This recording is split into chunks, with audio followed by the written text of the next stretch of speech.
Welcome to the BudgetEase Broadcast. Hi, I'm Kathy. And I'm Cheryl. And we're QuickBooks experts, and we're here today to talk about invoicing. It is your favorite, isn't it? I love invoicing Yes. because we're collecting funds.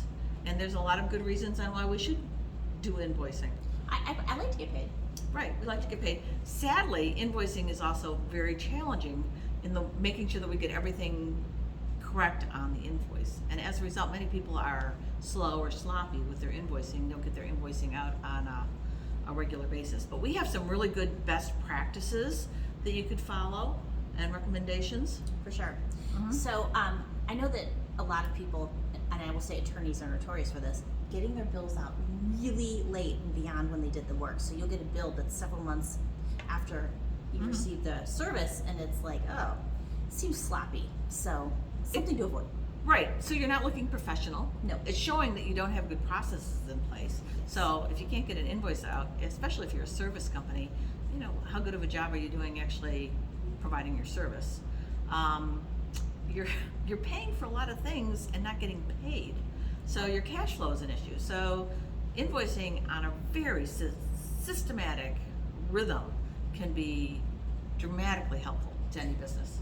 Yeah, so if you wait to do your invoices, and in the case the example I just gave you, you're essentially a banker because you're holding all of this. You're paying everybody on money that you haven't even received because you didn't bill it. Right. So if you have employees or subcontractors, your chances Sure. are you paid for it. So what we recommend is that you bill on the first day of the month for the work that you're going to be doing that month. Mhm. So you bill on the first day of the month, and then you expect payment on the 10th day of the month. So by the 10th of the month, you should have all the money you need in order to pay your subcontractors, your employees for that month. And you know, a lot of people are hesitant about that because they feel like they're overreaching, like they're asking for money in advance. But really, I think most customers are accustomed to that. So, but they can be a kind of a quirky. It can be a quirky thing when you're asking them, "Hey, I need you to pay by the 10th." It's more and more commonplace these days. It is. Many companies are doing that. We're paying for our subscriptions before we use them. The other thing that's really touchy is saying, "Would you please sign this ACH form?" And we're gonna make it easier for you. Sure. You don't have to send us a check. We'll just automatically tell us by the 10th of the month if there's any changes you have in this invoice, and if not, we're just gonna automatically pay it. Not to say that if you receive the invoice and you didn't look at it, and this I think happens super rare, but because they have 10 days to look at the bill, but if they look at it and say, "Whoa, I have an issue with this," I mean, we could return the money. It's not like we're never going to get it back. Yeah. But usually that doesn't happen.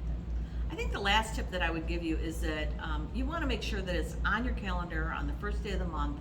If you have a hard time sticking with this rhythm, then you want to bring in someone else to actually do the invoicing with you, and continue to look for ways that you can make the process easier on yourself. I mean, certainly I remember when we first started invoicing, it took us almost a full day to get our invoices done, and we've worked very hard, you know, each month to try to develop a better rhythm so that it doesn't take as long. Also, you're not chasing people for payment because that's uncomfortable. Right? Well, it's calling your client and saying, "Hey, by the way, you owe me money." And it's time consuming, so that you're losing, you know, it takes away from the profitability of the work you're doing. Of course. So a couple of our tips: use ACH, bill on the first day of the month in advance. Yes. What else did we have here? You know, just make it a fluid process, and if you need help, then seek it out. Right. So thank you so much for joining our BudgetEase broadcast, and we're hoping that you found this information useful. Have a great day. Yeah.